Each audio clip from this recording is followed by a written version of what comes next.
Olá, aluno do sexto ano, espero que você esteja bem. Nós vamos estar agora retomando aí os nossos assuntos, tendo como base aí o nosso livro, né? Como sempre, agora eu vou estar destacando para vocês alguns assuntos na própria página do livro, nos próprios capítulos. Então, esse novo assunto que nós estaremos vendo é sobre o sistema solar. Então, ele está sendo tratado aí em assuntos diferentes em cada capítulo e a gente vai ver de um em um capítulo, passo a passo, para vocês poderem entender direitinho, não restarem algumas dúvidas, tá bom? Então eu vou pedir para vocês estarem com o livro em mãos conforme forem assistindo essa aula, porque eu vou pedir para vocês destacarem alguns tópicos no próprio livro de vocês. Então quem tiver aquele marca-texto, né, ou então passar um pouquinho um lápis clarinho, sublinhar embaixo, pode estar fazendo isso aí no livro, porque são itens importantes que vocês vão precisar saber aí para os próximos assuntos, para os próximos exercícios que nós estaremos fazendo, tá bom? Então vamos começar aí. Esse tema é muito interessante, fala sobre o sistema solar e a gente vai começar a falar aí sobre a Terra, o Sol e alguns lugares do universo. E conceitos também de modelos heliocêntrico e geocêntrico, mas vocês vão entender direitinho conforme eu for explicando. Vamos lá?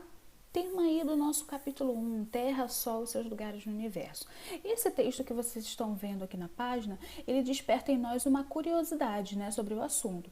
Então vocês vão perceber que a personagem, a todo tempo, ela questiona o porquê dos movimentos dos planetas, o que acontece no horizonte, né, por que dia, por que noite, o Sol gira ou a Terra gira, enfim.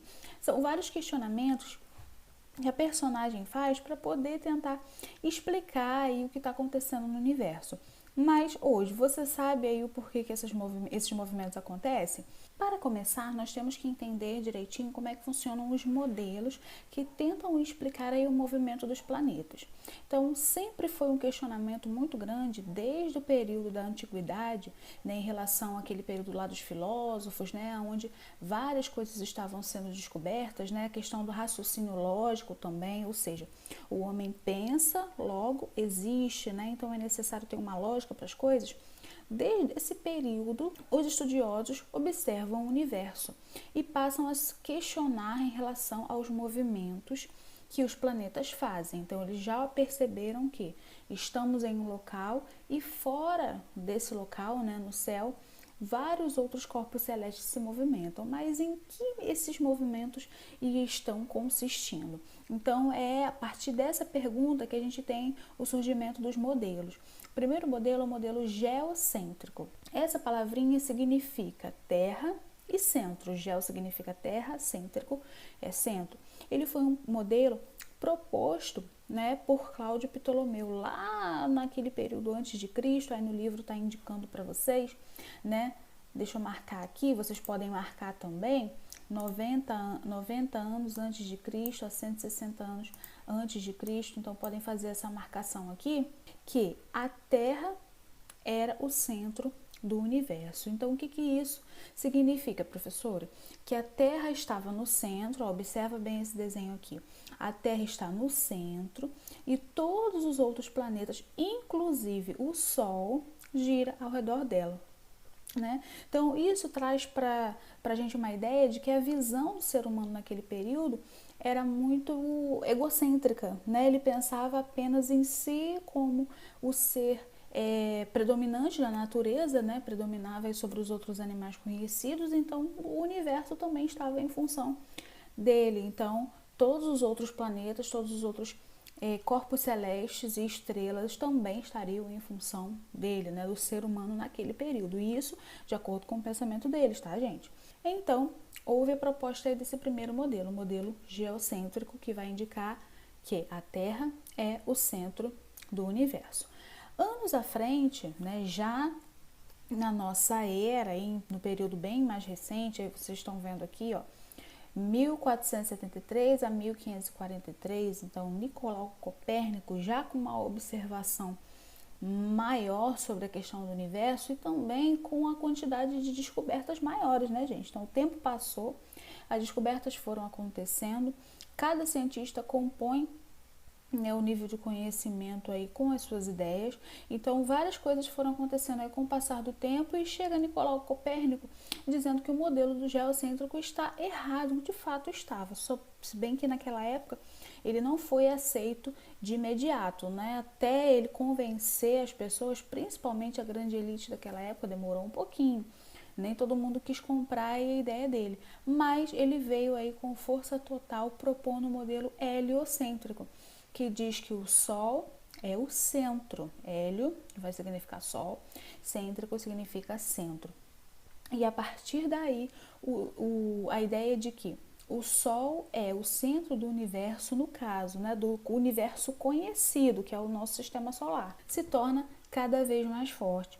E mais à frente ainda, um outro cientista, o Galileu Galilei, confirma todas essas ideias e defende ainda mais o modelo heliocêntrico de Copérnico.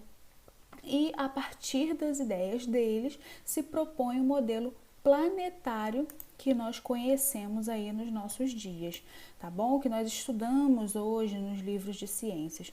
É a partir da ideia deles, né, de Nicolau e de Galileu Galilei, e do modelo heliocêntrico. Então, vocês podem estar marcando aí no livro o modelo heliocêntrico e aqui os cientistas que propuseram aí as descobertas, tá? Então, diferença aí entre os modelos já está feita aí pra gente.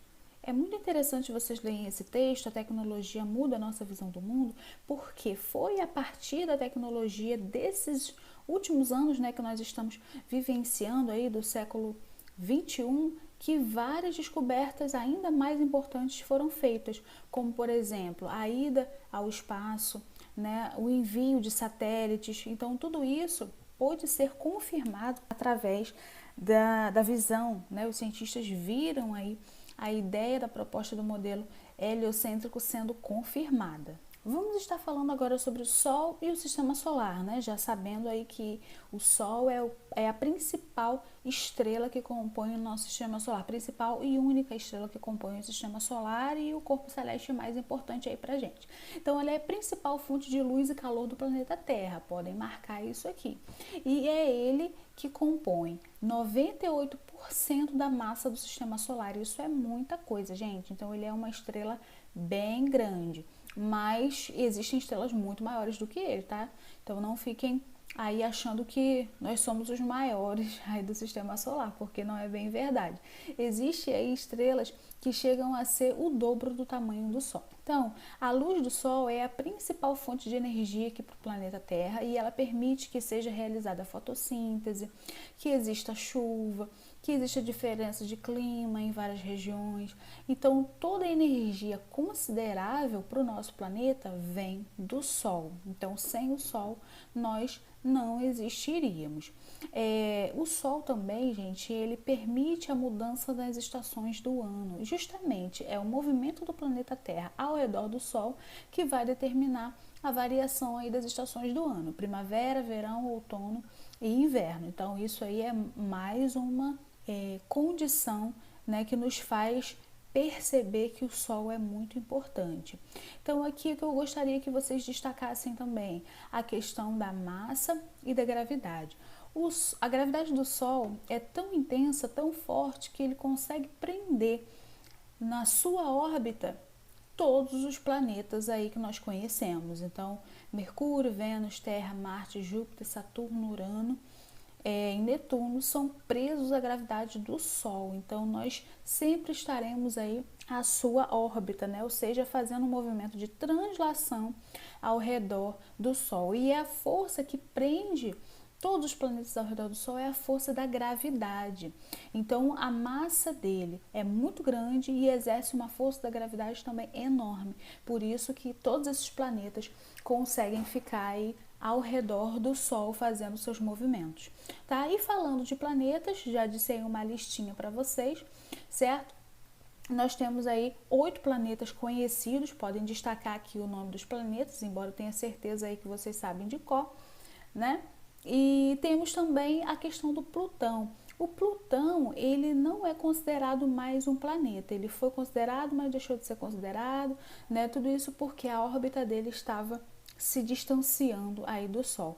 Sabendo disso, nós temos aqui algumas características que fazem com que o planeta possa ser chamado de planeta.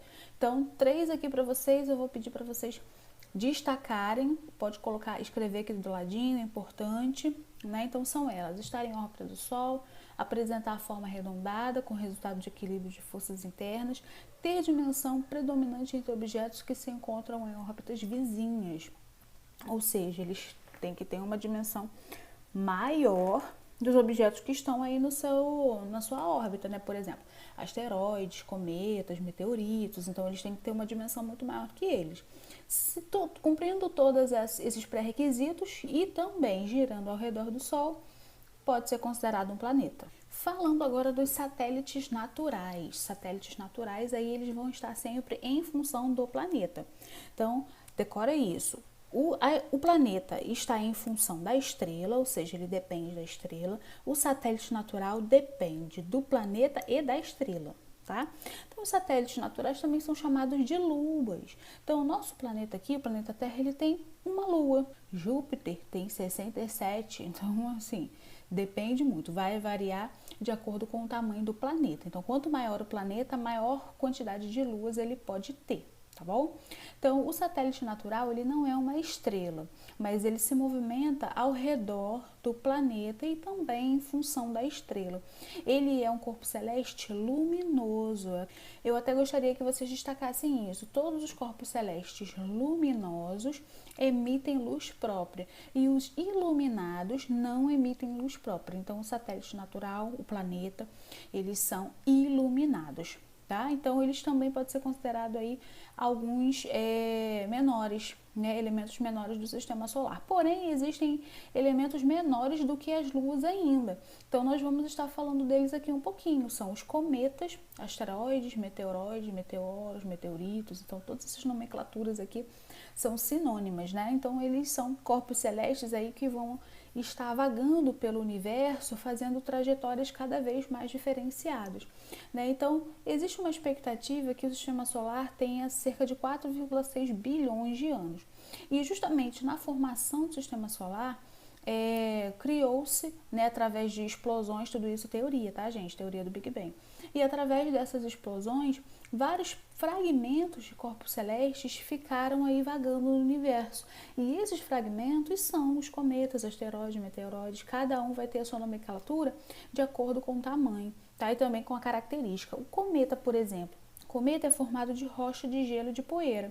Então, principalmente gelo, porque quando ele passa perto do Sol, esse gelo se desfaz, né? Ele passa de um estado físico para outro de forma muito rápida, por isso que ele forma essa cauda luminosa aqui tão bonita, tão interessante, né? Então, essa cauda se transforma rapidamente em gás, tá? Então, de gelo ela se transforma rapidamente em gás e fica com essa luz brilhante aqui. Essa é uma característica do cometa. Agora, os asteroides, eles são formados de rocha e de metais. Eles vão estar basicamente um cinturão, que é um cinturão de asteroides que está lá próximo a Marte, Júpiter, né? Um pouquinho de Saturno. Vai estar ali naquele meio termo, mais preso à força da gravidade que os planetas exercem e que também o Sol exerce. Os meteoroides são pequenos fragmentos de rocha que formam os asteroides. Então, é como se um asteroide quebrado, né, partido ou menor, formasse um meteoroide. E o meteoro é um fenômeno, tá? O meteoro é quando o meteoroide, esse aqui menorzinho, passa pela atmosfera da Terra. Passando pela atmosfera da Terra, eles ficam muito brilhantes e aquecidos. Aqui, ó, tem uma imagem aqui que vocês vão conseguir ter uma ideia de como é. E essa entrada, né, na atmosfera faz com que ele se dissolva muito rápido.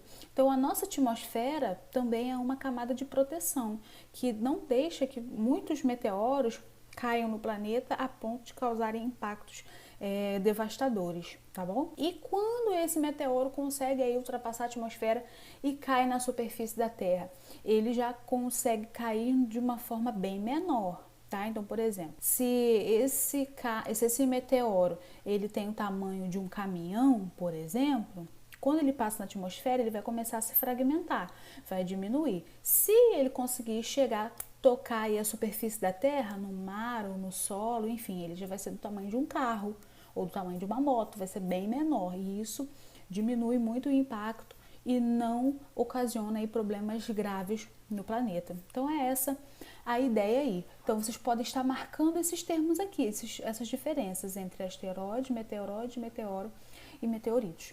Tá bom, gente? Então falamos um pouquinho aí sobre o universo, né? Esse assunto é bem legal, bem interessante. Agora eu vou deixar para vocês fazerem os exercícios. Esses exercícios aqui da página 209, vocês vão fazer o sistematizar, número 1, 2 e 3, e o refletir, tá bom? Somente esses dois. Sobre o assunto aí que nós vimos, sistema solar, é um assunto bem legal, bem interessante e bem facinho também de se entender.